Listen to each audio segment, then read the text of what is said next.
How to fix Facebook's no internet connection problem. Hello everybody, welcome back to our channel. I am Bimal from The Solution Guy. In this guide video, I will simply show you how you can fix no internet problem on Facebook.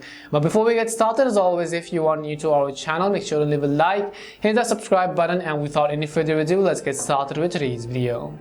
So first things first, what you want to do is simply make sure that you have updated the Facebook app, and when you update it, sometimes even when you open the application, it just gives you some kind of error which says unable to load, or try to check your internet connection or just some kind of issues like that.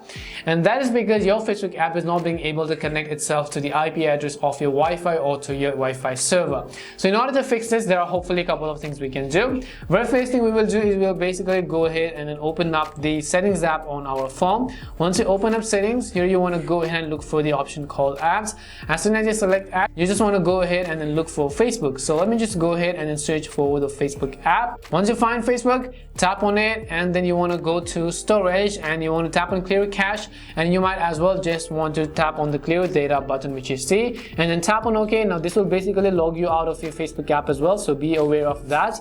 Now, next thing we're going to do is, if this doesn't help, we're going to reset our settings, which could be our network settings and overall settings as a whole. In order to do that, I'm going to basically come back to my main page, and then I'm coming back to the settings page.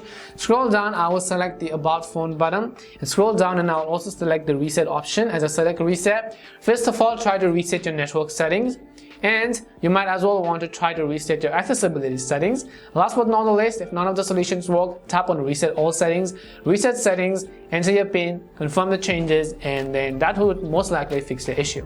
Hopefully this video helped you, and if it did help you, make sure to leave a like and subscribe to the channel. If you got any more questions, queries, or doubts, simply also make sure to leave them down below. Thank you very much for watching till the end, and see you soon in our next video.